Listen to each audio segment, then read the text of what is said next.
Хано Future Japan төвийн подкастын маань дараагийн дугаар та бүхэнд хүрэхэд бэлэн боллоо. За тэгэхээр энэ удаагийнхаа дугаараар та бүхэндээ Японд байраа хайх болон нүүх талаар хэр их өртөг зарцуулагдсан, яаж байраа хайх уу, ямар байрнууд байдаг уу гэх зэрэг зүйлийн талаар ярилцахаар шийдлээ. Өөрсдийнхөө туршлага дээр суйрлаад өөрсдийнхөө мэддэг зүйлийг ярих гэж шийдлээ. За тэгэхээр 16 дугаар болж байгаа тийм. Эгийн сүүлд хизээ нүсэн бэ? Эгийн баг хамгийн сүүлд нүсэн тийм. Би ер нь хөдөлгөөнтэй биш үү? Нүүхий, ажиллаа сайжрахий. Би ч одоо байранда ороод 2 жил жоохон гарна л болж байна. Одоо энэ байранда тэрнийхээ өмнө нэг байранд бас нэлээ удаа амьдарсан. Тэр байранда болохоор хамгийн анх Японд ирээд орсон. Тэр байраа болохоор найзаараа танилцсан нөө хамгийн анх хэрэгтэй. Найзаараа олуулаад тийм тэр байр маань айгүй хотын төвд байдаг мөртлөө айгүй айтайхан байр байсан. Гэтэ жижигхэн хөрхөн байр байсан. Тэгээ тэрний дараа байраа жоохон томруулаад тэгээд нуусан байгаа. Чиний хувьд ер нь Японд нүүн гэдэг амар хэцүү те. Амар их мөнгө гардаг. Бүр ингээл мөнгнөөс гаднаас нүүхэд заавал одоо бид нар бол өөрсдөө нүүнэ гэж аахгүй шүү дээ. Заавал нүүлгэлтийн компаниар бараг нүүлгэж тарах байхаа. Чи яасан нэрээ? Би нэг Монгол нүүлгэлт хийдэг хүнээр нүүлгэжсэн. Харин одоо тийм хүмүүнээр л нүүлгэж барихгүй бол өөрсдөө бол нүүнэ гэж бол одоо худлаа болсон. Уулын Японд ирэхдээ нэг 23 жилийн чимдандаа л ирсэн гэсэн чинь. Би болохоор одоогийн байранд хэдэн жил болж байгаа юм бэ? Одоо 5 дахь жилдээ амьдарч байгаа юм уу? Тийм. Нэлээд бас удсан байна. Юу агаал оюутан бахта оюутны дотор хөндөд байсан. Тэгээд дотор харнаасаа төгсөөд гараал тэгэл одоогийн байранд ерөөсө тэр чигээрэл амьдарч байгаа. Анх удаага оюутны байрнаас гарч гэрээ сурсан юм шүү дээ. Байр хайхад хамгийн эхлээд юу аадаг вэ? Голчилдаг вэ? За хамгийн голцолдог 3 юм юу вэ? Ажилтайгаа орхон байр ямарч гэсэн. Ажилтаа орхон. Дараа нь том багтаа тэдэн өрөө байх хэрэгтэй гэсэн. За. Юу гэсэн үг шүү дээ. Метр квадрат. Дараа нь тийм. Тэгээд тэрний дараа самд одоо төлбөр хамаагүй байдаг юм байна. Яг хамгийн төлбөр шүү дээ.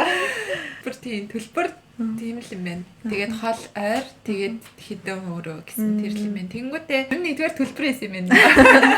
Тэгээд төлбөрөөс хамаарат нөгөө байршлан тэгээд бүх юмд өрөөний том жижиг гэдэг тодорхойлно. Тэгээд одоо нөгөө нэг заавал ийм хэмжээний л өрөө баймаар байна гэх юм бол одоо нөгөө байршлаа холдуулахгүй болохгүй. Болно манай нөгөө ажил айгуу төвд хотын төвдөөсөн болохоор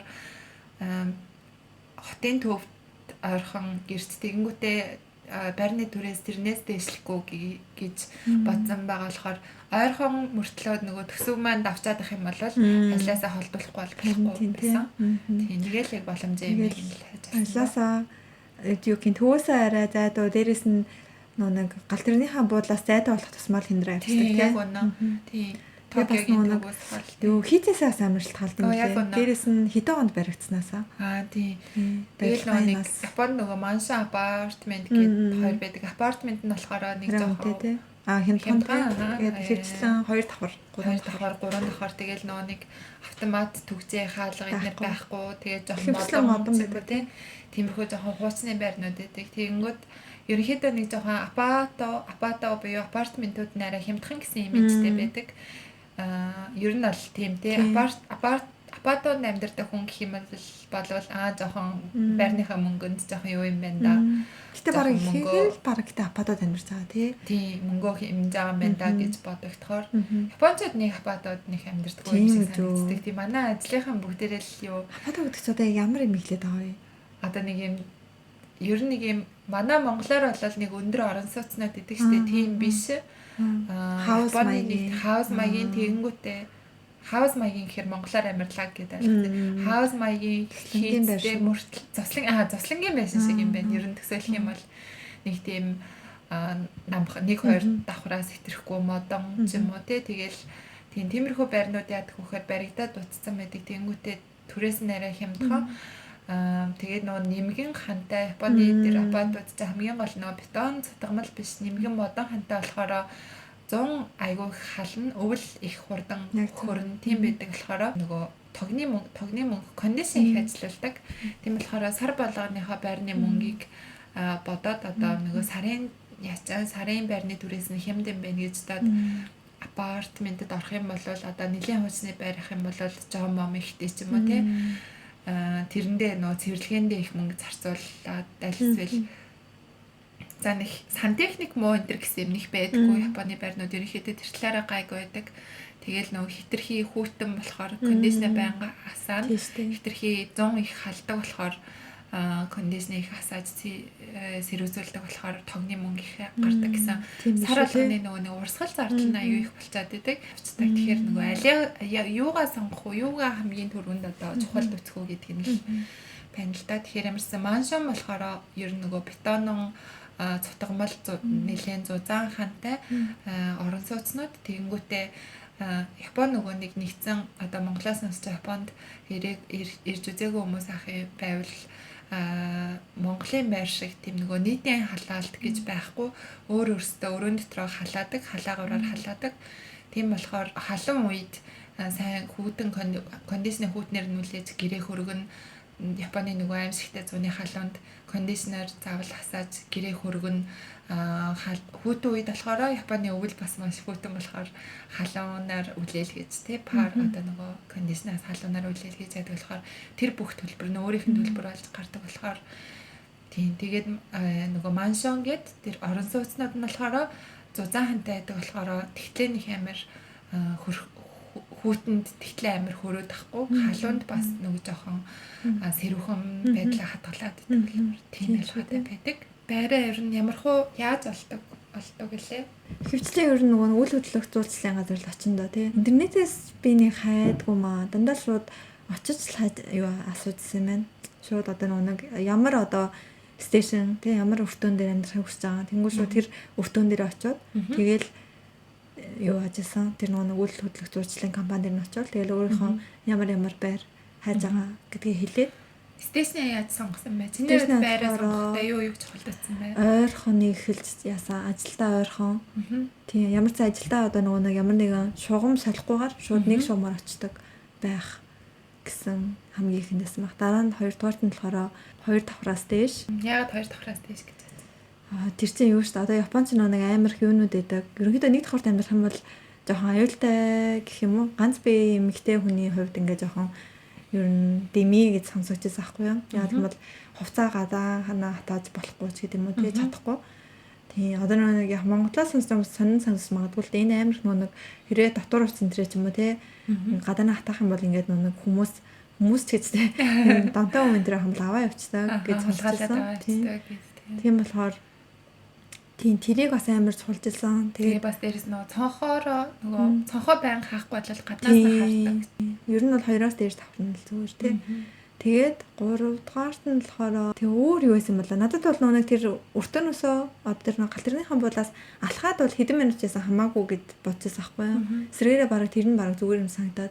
Тэгэхгүй бол ингээд нэгдүгээрт нь өртөөн дээрээ яг амар ойрхон амьдарч байгаа ингээд амар хүн хөдөлгөөн ихтэй орой морой доо шууган мууган ихтэй магадгүй ч таад эсрэгээр хол ахын бол алхах болохоор би амар тийм тэр хийж юм болов уу ч таад одоо нөгөө үйл хөдлөх хөрөнгийн газар байгаа шүү дээ тэрийг яаж сонгож очиж асуусан хамаагүй шууд ингээд юу байгаа л харж байгаа л тэгэл ажлынхаа ойрхон нь аль эсвэл амьдрах эгийнхээ ойрхон тий газар яваад. Тэр нь л дээр юм билээ. Тэгэхгүй бол хаамаг одоо жишээлбэл би одоо жишээлбэл юу гэдэг Шибуяд одоо юу гэх амьдрэ гэж бодож ийж хаамаагүй одоо юу гэдэг өөр хол газрын тэгэж үйл хөдлөх хөрөнгө олоод тэгэхээр нөө мэдээлүүд нь сайн байдгүй мөлий. Тийм учраас яг нөө амьдрэ гэж бодож байгаа газрын хамуу үйл хөдлөх хөрөнгө дээр очиод тэгээд хайсан дээр юм билээ. Зөв. Тэгэхээр ямар ч гэсэн эхний ээлжинд амьдрах газраа сонгох хэрэгтэй яг зөв. Тэгэнгүүтээ тэр газраа очонгуудаа үйл хөдлөх хөрөнгийн газар. Гэтэ яг битэр шиг ингэж хайх бол юугүй л дээ. Тэ албагүй гэх юм уу. Битэрийн хайсан. Сүүлийн үед бас нөгөө Монгол компаниуд аяг гараад ирсэн. Тэ үйл хөдлөх зурцтай. Тэгэхээр тэр компаниудад баг сэргээрээ одоо юу гэдэг. Тий. Одоо манай сургууль тэнд байдаг. Тэгээд ажил бас тэнд байдаг гэж хэлчих юм бол тэр хүмүүс нь баг өөртөө шууд хайж агаал сургуультай чинь одоо ийм тэдэн минутын газарт ийм байраа гэж шууд за хайгаад өгч юм лээ. Тийм учраас бид хоёроо болохоор юу юм Японд бас нэлээд удцаад яг байраа байсан болохоор нэлээд жоохон өөрсдөө заавал нөө Монгол газар гэхгүй шууд одоо өөрсдийнхөө юуг чухал үзэж ин тэрийгээ сонгонгуудаа шууд Япон газар дээр очиод бид нэр ийм байранд орох юм аа гэж хайлгсан. Тийм. Бас нэг хэцүү санагдсан юм. Нэг байр ямарчсан тэгсэн баха гадаад хүн оруулахгүйгээд тийм бас заалтууд байд юм лээ. Тийм заавал Япон хүнийг оруулна энэ төр гэсэн. Нэг бол зарим газрууд заавал одоо нөө байранд ороход чинь батлан дагч хэрэгтэй шүү дээ тий. Тэнгүүд батлан дагч чинь заавал Япон хүнтэй хүнийг л оруулна ч гэдэг юм уу тий. Бас тийм амар хатуу нөө байрнаас ажиллахалаад тэр байрныхаа одоо нөө түрээсэл за эзэнгээс ажиллахалаад хатуу бас юмнууд заалтууд байд юм лээ. Тийм. Тэгээ үйл хөдлөх хөрөнгийн газар нь тийм биш. Одоо тэр нөгөө түрээслэх байгаа байр нь тийм нарийн утаа гэсэн үг шүү дээ. Үйл хөдлөх хөрөнгийн газар янз бүрийн байрнууд байгаа. Дуулчих өгвөл. Тэгээд тэн дотроос сонгосон байрных нь одоо цаад яг түрээсэлдэг эдэн нь одоо бүх юм шийддэг тий. Тэгээд бас тэр үйл хөдлөх одоо тэр нэг компаниас айгуу сайн компани гэж дээ одоо тэр хүнээ гэх юм уу бас айгуу сайн уулна. Сайн хүн дээр очих юм бол бас аз л да. Тийм одоо тийм тэгэхгүй бол ингээд одоо жишээл нэг үйл хөрөнгөний дээр компани гэсэндээ тийм одоо нэг хэрвээ амар олон одоо тийм байрууд одоо мэдээлүүд нь байх юм бол мэдээж илүү сонголт өргөнтэй шүү дээ. Тэгэхгүй бол зарим жижигэн ч юм уу үйл хөрөнгөний зурцлын газрууд нь айгүй нөгөө бага юунуудтай газруудтай. Тэгэл зөвхөн тэр хүрээндээ л одоо танилцуулж өгнө гэсэн үг. Тийм болохоор арай жоохон тийм том дуу газар дээрэс нь тэр хүн бас надад амар чухал юм санагдсан. Би анх ингээд нэг өөрийнхөө юун дээр байр хаахгаа очижсан байхгүй. Тэгээд тэгсэн чинь нэг залуухан амар жоохон залуу. Тэгээд тэнгүүлээ надад бүр амар байр танилцуулаад би самд хэлжээ лөө. Бүр ингээд яг юу нь бол амар хямдхан л байсан л да. Нуунаас.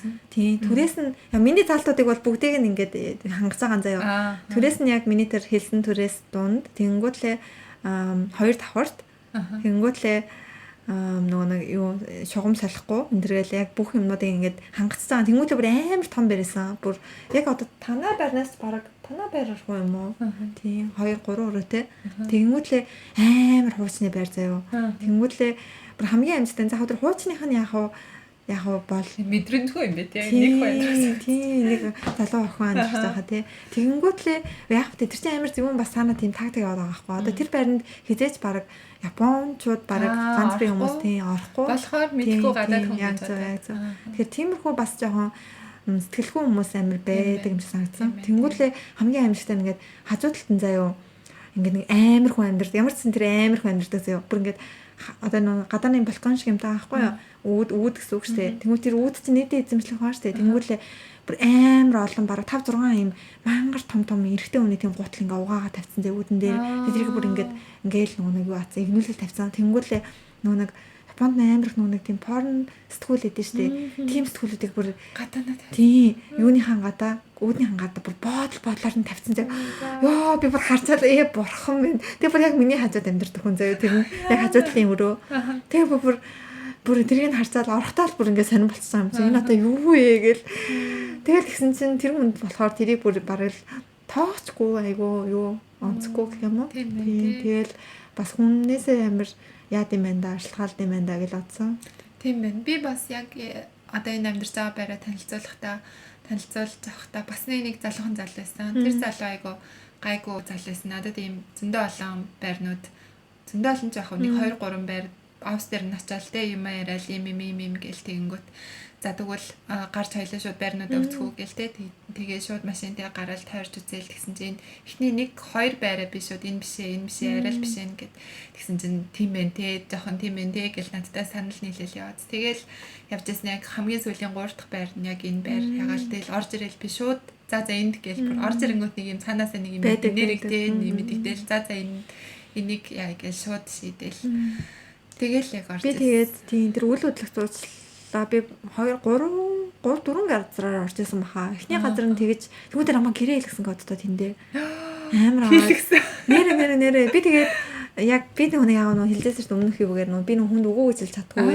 Тэгээд ингээд яг өөрөө ингээд амар дургуйхан бүртнэлээ тэрийг бас хэлж чадахгүй. Тэгээд оюутан байсан юм чаа. Тэгээд яадаг ч юм лээ нэрээ чи байр олдохгүй юм хэцүү байд юм болов. Надад бараг тэр байрыг танилцуулсан өөр байр танилцуулаагүй заяа. Уул амар том газар байсан.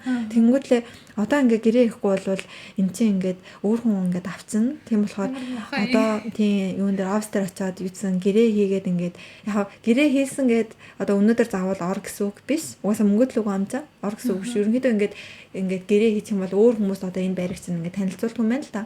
Тийм болохоор ингээд өөр хүмүүс ингээд одоо ингээд орч магадгүй болохоор ингээд гэрээгээ одоо очиод хурдан хийгээд тэгээ очиод би бүр гэрээ хийжсэн заяа амар муухай. Тэгээ гэртээ очиод ингээд тайвшраад бодоод үзсэн чинь үнэхээр л бүр амар шиг би бүр ингээд айгаад байгаа юм чинь бүр тэгээс бараг тийм газар амьдрах. Тэгээ бараг би бол нүүцээ гэж бодсон байхгүй. Тэгээ бүр нүгөө гэхээс бүр айгаад байгаа юм чинь. Тэр хүн одоо тэгээ ямар хүн байгаа бол гэж бодохоор тэгээд тэр юулаа шууд мэйл хийчихсэн ингээд бүх юм яг үнэнгээ хэлээд би ингээд танилцуулга таацсан өөрөө бол харсан биз дээ. Тийм амар гадаанаа ингээд тийм амар юм ингээд тавьчихсан. Тэгээ тийм хүн газар би тэгээ яаж ганцаараа амьдрах юм ингээд тэгээ биччихсэн тэгсэн чинь аа тийм үү за ойлголоо гэд тэгээ ясгүй цэцэл тагааш тийм цэцэл өгчээсэн. Тэгээ дараагийн миний очисан газар бас жоохон сонин газар байсан. Нэлээд жоохон хөвшин өвөө ажилуулдаг тийм нэг яг л одоо нэг юу гэдэг дээр үе нэг тийм юу компани гэх юм уу. Би бас нэг тийм үү. Тэр ихсэн чинь тэрний танилцуулнаас амар газар байсан. Бүр ингээд өмнө нь амьдарч исэн Непалууд амьдарч исэн гинэ. Тэгсэн чинь бүр ингээд тэр бүр амар заяа. Таван давхарт заяа. Уул нь бол ингээд тэмүүтэ байрыг нь бүр ингээд опа бүх юмыг салсан гэж байгаа байхгүй юу.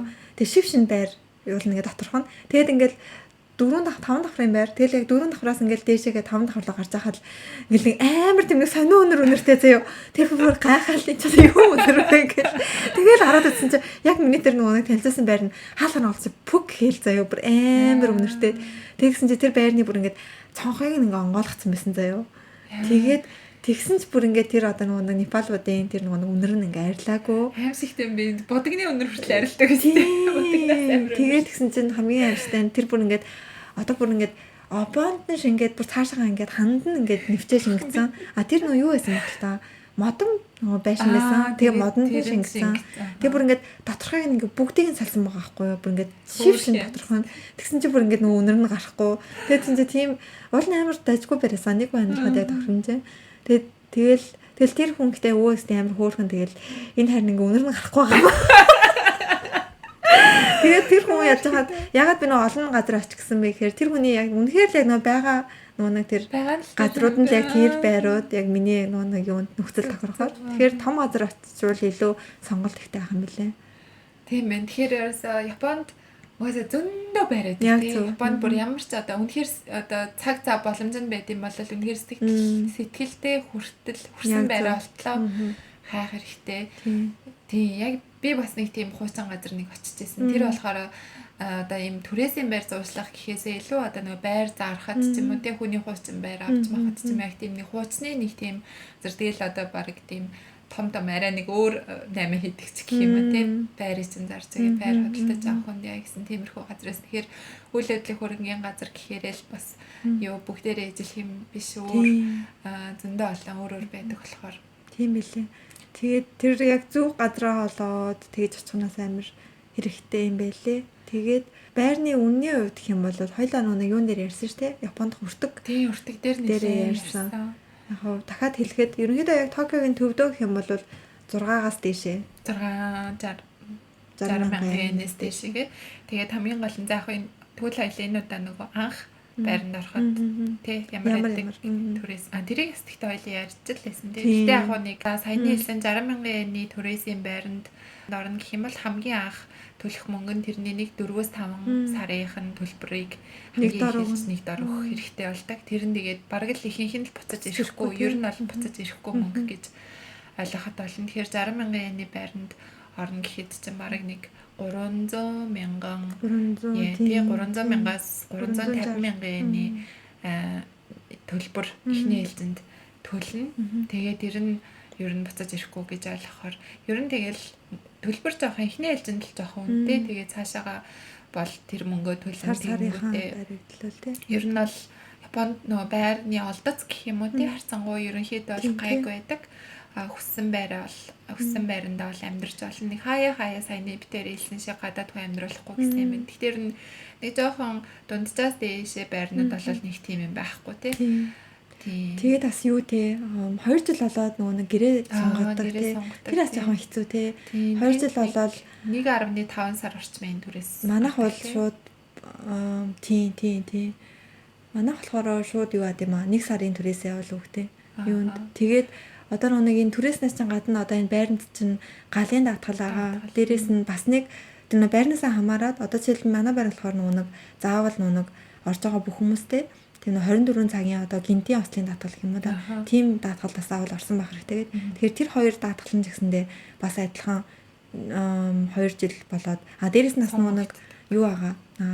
Хэрэг нэг батлан даалтаа компаниар хэлгсэн бол тэр батлан даалтын хугацаанд нь 2 жил болоод дуустдаг. Тийм болохоор тэднэрийгээ бүгдийг нь 2 жил болоод сунгахаар ерөнхийдөө бараг 2 сарын төлбөр бол 3 сарын төлбөрийг нэг дор өгнө гэсэн үг шүү дээ тий. Тэгээд тэр нь бас буцаж ирэхгүй зүгээр гэрээний сонголтын төлбөр л гэж ойлгохтой л. Тэгээд сая батлан даалтын төлбөр гэдээ ирлээ л да тий. Тэгэхээр батлан даалт гэж юу вэ гэхээр хамгийн анх гэрээ хийхэд батлан даагч гэж байдаг хүн байх хэвээр. Тэгээд батлан даагч биднэрт болохоор хөвчлээ одоо тийм гэр бүлийн ойрын хүн байхгүй аль эсвэл заавал Япон батлан даагч байх хэвээр гэсэн юунууд одоо шаардлага ихэнх байрнуудад байдаг. Одоо янз бүрийн тэр байранд нь янз бүрийн болох ч юм уу тий байрыг нь одоо юу гэдэг шатаах матах ч юм уу тий хохирол очруулах гэх юм бол одоо өөрөөс нь гадна дахиад нэг батлан даах хүн заавал байх хэрэгтэй гэдэг тий ихэнхдээ биднэрт одоо тийм мэдээж байхгүй. Япончууд ч гэсэн өөрсдөө батлан даалтын компаниас авдаг. Тэгээд тийм батлан даалтаа одоо Япон хүн байхгүй бол батлан даалтын компаниар одоо тэр өөрийнхөө мөнгө төлж батлан даагчаа болгодог байгаа. Тэрнийх нь төлбөр гэж байдаг. За тэгээд дээрэс нь дахиад нэг хүн хэрэгтэй болдог нь болохоор яаралтай үед холбоо барих хүн гэж бас хэрэг болдог. Тэр нь бас заавал бас байрнаасаа шалтгаалаа заавал Япон ч юм уу эсвэл нөгөө байнгын оршин суугчийн Японд одоо насаараа оршин суух хэрэгтэй хүн ч юм уу эсвэл тийм ажилтай хүн заавал нэг тийм хүн байх хэрэгтэй байдаг. Тийм хоёр юм заавал хэрэгтэй байдаг тий. Тэгээ дээрэс нь анх ороход сая хэлсэндээ баахан даатгалууд галын даатгалд бол заавал орох хэрэгтэй гэдэг юм лээ. Тэгэл өөр одоо юу гэдэг гинтийн ослын даатгал тэгээ нөгөө барьцаа мөнгө тий. Тэгээд талархлын мөнгө тий. Тэгэл эдгээр бүгдээрээ ингээл орсоор байгаа л ер нь 5-6 сар болчдаг. Тэгэхээр ер нь юу гэдэг бас тэгэж амархан нүүх бас айгүй хэцүү тий. Тий яг үнэн. Тэгээд одоо хамгийн эхлээд битэрийн хэлсэн нөгөө нэг сэтгэлдээ таарах байраа алтлаа хаяа гэдэг нь нэг одоо сэтгэл таарахгүй бол тэр их мөнгө одоо нөгөө мөнгө төлөө гэрээ ихээр 2 жилийн хугацаатай одоо хизээс тэр буцаад өгөхгүй тий. Одоо гэрээгээ заслах гэх юм бол нэг л гэрээ хийх юм бол тий. Тэгээд тийм болохоор яг 2 жилээс өмнө гарахын үед гарч болно. Тэгтээ тийм их мөнгө төлж орсон болох тийм тий. Тэгэл дараагийн байрлал орохдоо дахиж тийм их мөнгө төлж орж тий. Тэгээд юутэй байр тэгээд бас нэг байрнасаа хамаарат бас гэхдээ тэр нэг талархлын мөнгө төлөхгүй байрч гэдэг юм уу тий. Нэг бол барьцаа мөнгөгүй байр энэ янз янз байдаг юм билээ л тий. Одоо зөвхөн одоо шууд бараг л түрээсийнхаа мөнгийг төлөөд галын даатгалынхаа мөнгийг төлөөд ордог ч юм уу тий. Тиймэрхүү байрн төр байд юм билээ. Гэхдээ ерөнхийдөө бол яг төлөх ёстой мөнгнүүдийг баг төлөөл орж исэн дээр тий.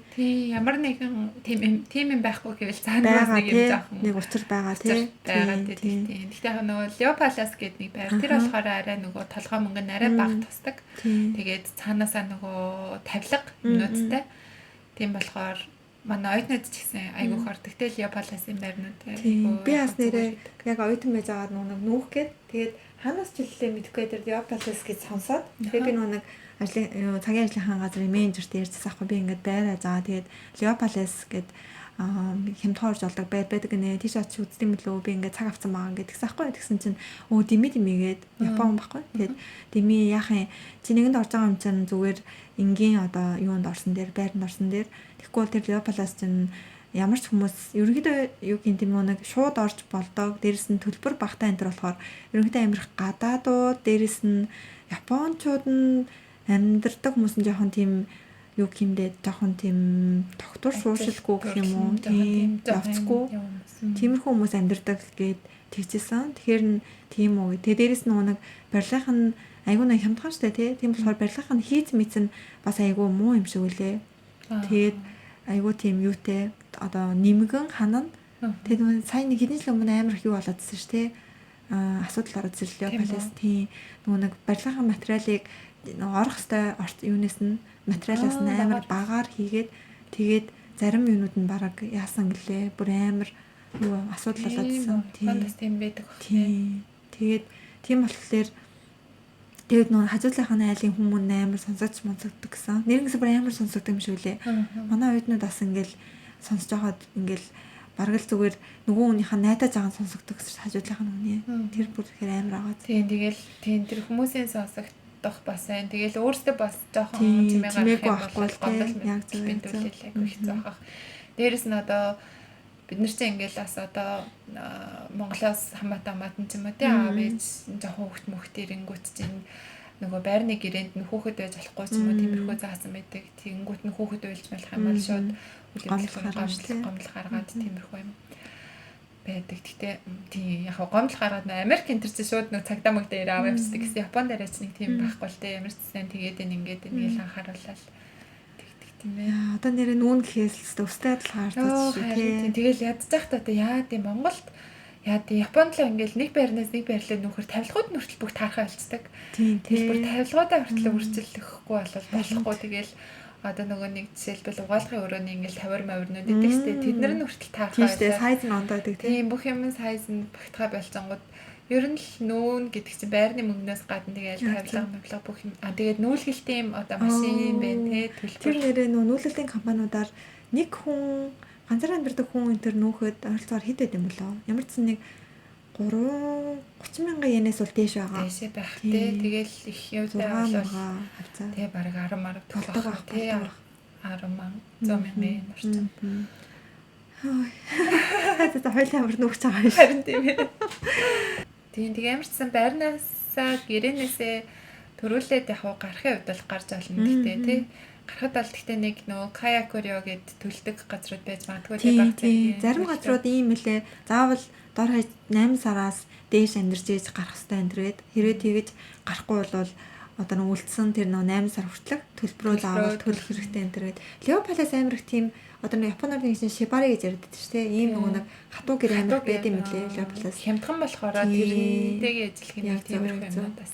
Дор хаяж 6 сар заавал амьдрах хэрэгтэй энэ. Тэгээд байрнаас гарахаар бол бас гэрээгээ цуцлах бол заавал дор хаяж сарын өмнө заавал хэрэгтэй. Тэгэхгүй бол нөгөө нэг одоо хэрвээ барьсан мөнгө дээр төлсөн бол тэр мөнгө чинь буцааж ирэхгүй. Дээрээс нь сарын өмнө хэлээгүй бол хэлсэн өдрөөс чинь хойш одоо дахиад дараа сарын чинь төлбөр тооцогдчихдаг баа тийм болохоор аль болох эртгэлэх хэрэгтэй юм лээ. Тэгээд бас нэг байр хахад нэг анхаарах зүйл нь миний хувьд хэм бол зам дагуу байр, том зам дагуу юуны метроны шугамтай ойрхон байр энэ төр бол аим дэми юм лээ.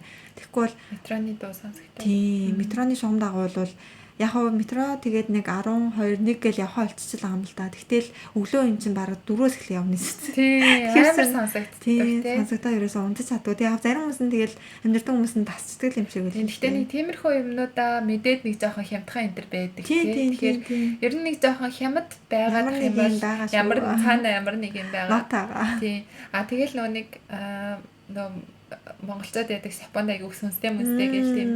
Тиймэрхүү юм нь болохоор хасангу гайгүй сте нэг тийм барыг байхгүй. Тэгэл одоо жишээлбэл хэрэг мэрэг болсон байрах юм бол тэрийгээ бүр анханасаа хилээд бүр маш хямд байдаг. Тэгээд юугаар гарч исэн. Тэр ихтэй ямар бол одоо жишээл гадаад хүмүүс энэ төр тэгээд яадаг болов. Одоо гадаад хүмүүсийн одоо нөгөө нэг ажиллаулж байгаа тийм байр үйл хөдлөх зуршлын газар. Одоо жишээл Вьетнам хүмүүс энэ төр амар их тийм ажиллаулдаг шүү дээ.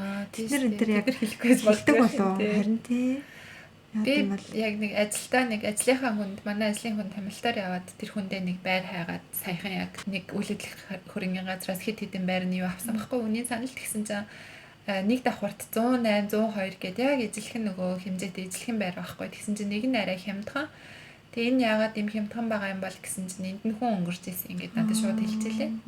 Япончууд бол шууд хэлэх байх л та тий. Тэр бүр хуулаараа заасан байт юм билээ. Тий хуулаараа заасан байт юм билээ тий. Тэгээд бас нөгөө анханасаа байранд ороход одоо хідүүлэн амьдрах уу гэдэг угаасаа нөгөө яадаг бичдэг юм билээ. Яг үнэ. Тэгээ бас нөгөө амтан тийжэж болохгүй тий.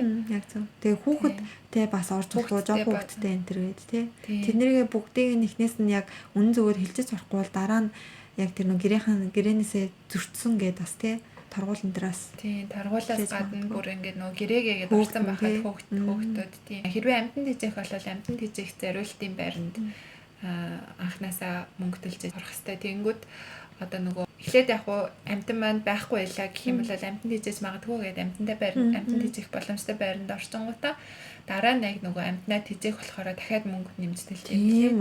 Нэг сарын юуны түрээс гээд барьцаа маяг. Тэр одоо тэгээ яг яагаад одоо амьтантай байр тэгж үнэтэй байгаа юм бол одоо жишээл муур энэ чи одоо тийм дуу гарахгүй шүү дээ. Тийм. Гэтэ муурыг бол яг нуугаад хүмүүстэй зичтэй бил дуу гаргадаг. Нохоо болол ямар гарах юм биш тий. Тийм. Яагаад хүүхдийг бол заах ойлгож болж байна. Тэр чинь ингээд нэг уйлж муулаад тий. Одоо тэгээд тэгэхээр муур одоо яа гэм бол юм нэг одоо нөгөө нэг төрөө нөгөө тийм магадгүй нөгөө Непалуудын өндөр нь гарахгүй байсан гэдэгтэй адилхан одоо нөгөө амьтны ус муурны ус юу гэдэг тиймэрхүү юм байт юм болов. Тэгээд тусгай цэвэрлэгээ энэ төр яа гэм бэл ямарчсан л байр тийм тий. Байраа тэрцгээрээ байдаг тий. Одоо өрөөгөөрөө биш энэ өрөө болно энэ өрөө болохгүй биш байр нь хөвчлэн тэрцгээрээ байдаг тий. Тийгч санагдаж байна. Энэ байр бол болдог байр энэ л болдгүй байр. Тэгэхээр нэг тиймэрхүү юм байдаг бах та. Дээрээс нас хэрвээ нөгөө нэг одоо юу гэдэг цанга хөгжим энэ төр тоглох бол бас тий тэрийгээ бас анханасаа юу ад юм бэлээ. Хөгжим тоглоно энэ төр гэдэг. Тий тэгээд анханаас нөгөө нэг тийм хөгжим одоо нөгөө хажуудлынх нь өрөөнд сонсогддгүү тийм давхар хантай байр байд юм лээ. Тийм байранд авахгүй болохгүй юм лээ. Тий. Тэгмүүд амар сонирхолтой нөгөө одоо энэ Токиогийн соёл урлагийн их сургуулийн ойр орчимд байдаг. Тэр нөгөө байрнууд нь ихэнх нь тийм юутай байрнууд байсан шүү дээ. Хөгжим нөгөө яадгүй гадагшлуулдаг шаардлагатай. Тэнгүүд тийм байрууд нь илүү үнэтэй байдаг гэсэн. Яг тийм бол материал нь илүү их орсон болохоор тусгай тийм нөгөө материал орж байгаа болохоор гоё юм шүү дээ. Өрөөндөө өгч чадлаа тий. Тиймэрхүү байрнуудын шилэн хүртэл цонхон хүртэл юм байдаг гэсэн. Нөгөө дуу нэвтрүүлдэг шилмэлтэй. Ямар гоё. Тэгэхээр ерөнхийдөө тиймэрхүү юмнуудаа аягүй сайн анзаараад Японч тэгэл нөгөө жоохон юм ийцэн амар чухалчилж үздэг тий бүр амар детальчлаа. За энэ болохоор байнга оршин суухаар ирсэн хүмүүст одоо байрны гэрээ их талаар агаад түр хугацаагаар ирэх юм хүмүүс ээж олно шүү дээ. Тэгэх юм бол Airbnb гэм байрнууд ээж олно шүү дээ. Одоо жишээлбэл аяллаар нэг 14 хоног орчимоос хараар Японд ирэх хүмүүс байх юм бол Airbnb гэд мэдэх бах нөгөө түрээсийн байр байдаг. Тэр аппликейшнээс байр хайж олно. Бас нөгөө weekly mansion гэдэг байд юм лээ. Шууд одоо нөгөө орон сууцнууд тийм Airbnb-тэй л адилхан байх weekly mansion гэд заавал гэрээ ихгүйгээр шууд одоо зочдбод л одоо орон сууц хоёрын голынх гэх юм уу тиймэрхүү байдлаар тийм тэр айгаа бас гоё санагдсан. Одоо жишээлбэл одоо ингээл нөгөө нэг ремотоор ажиллаж мэдлэл тэгжээс тэгэнгүүтээ одоо айгуу гоё олон газар очиад амьдрал түрээслэл амьдрал тэгэлж болох юм байна да гэж бодчихсон. Тийм бас ажиллаараа нөгөө нэг гинт нэг байр хайх болоод тэгсэн чинь weekly mansion гэж барайслаад байсан. Юу юм бол weekly mansion гэж байт юм биш үү? Бодчихсон. Яг нөгөө одоо чи 2-3 сар гэдэг чинь яг нүүх үе тийм ээ. Японд чи нөгөө 3 сар хүмүүс сургууль ажиллаад төгсөөд их сургуулаа төгсөөд ажилд орох нь ороод ажилтдаг хүмүүс нь нөгөө нэг тамилтаар өөр газар руу хуваарлагдах нь хуваарлагдаад 3 сард нэлээ нөгөө хөдөлгөөнд ордоггүй Японд байдаг болохоор нүүх хүмүүс айгүйх нүүдэг. Тэр үеэр нь нүүлэлтийн компаниуд айгүйх ачаалалтай болоод байр бас нөгөө үйл хөдлөх хөрөнгийн газрын хамгийн их ачаалалтай үе ирдэг. Тийм болохоор хэрвээ ажил сургуулаа олцсон байх юм бол тэр үеийг зөрүүлвэл бас арай юмны үнээр хямдаж магадгүй тийм ээ. Тийм. Тэгэл ямар ч гэсэн хүмүүс нөгөө нэг байраа сонгохдоо хаана сонгох вэ? Юугаа чухалчилж үздэг үү гэл айгуух ядагтай бид нэр ярианы хамгийн ихэнд ярьсан. Ерөнхийдөө бол яг хуу төгрөө ойртох тусам үнэтэй болоод холдох тусам арай хямд болно. Алийг нь сонгвол зүгээрээ гэдэг. Тэгэл тэрийг өөрийнхөө нэг амьдралын хэмнэлээс те одоо жишээлбэл зайнаас их ажилдаг болол жоохон зайтай газар амьдраад компани руу өдрө болгон явах шаардлагагүй байх юм бол жоохон хямд тэг хүний хөлөөс зайдуу хямд газар сонгох юм уу тэг аль эсвэл нөгөө метроны шугам айгүй их метроны шугам хүн ихтэй метроны шугамаар өдрө болгон тэр холдын шагаар хол явах юм бол бас жоохон хэцүү байх учраас метроныхын шугам хүн бага явдаг. Угаасаа хөвчлэн нөгөө тэдэн цагийн үеэр ерөнхийдөө Японд нэг жоохон юмнууд нь тодорхой байдаг. Энэ шугам айгүй хүнтэй, энэ шугам айгүй бага хүнтэй байдаг. Энэ шугам айгүй байж байгаа л зогсчих юм уу те тэр мэдээллийг урьдчилж аваад тэгээд ойр хавийн Япончуудаас асууж байна те энэ шугам хаана амьдрал зүгээр вэ гэдэг юм уу те санал болгох газар байна уу гэдэг. Тийм би бас байраа олохдоо ажлынхныхаа амьдардаг газрын ерөнхийдөө мэддэг байсан болохоор танад энд амьдрахад хэрвээ гэж аягүй асуудаг гэсэн. Нөгөө дэлгүүр хуршаа цэцэрлэг түрээлэн юу муу хэрвээ гэд. Тэгээ бас хүүхэдтэй гэр бүлүүд ах юм бол цэцэрлэгийн хүрэлцээ хэрвээ гэсэн юмнуудаа бас тийм шүү тийм харах хэрэгтэй юм билээ. Дүүрэг чинь Японд чинь нөгөө одоо нэг юм тусдаа нөгөө нэг одоо дүүргийнх нь хорооных нь дүүргийн дарга юу гэдэг лээ. Тэр дүүргийн дарга гэж ярьдаг. Тэгээ дарга нарын шийдвэр бас аягүй чухал.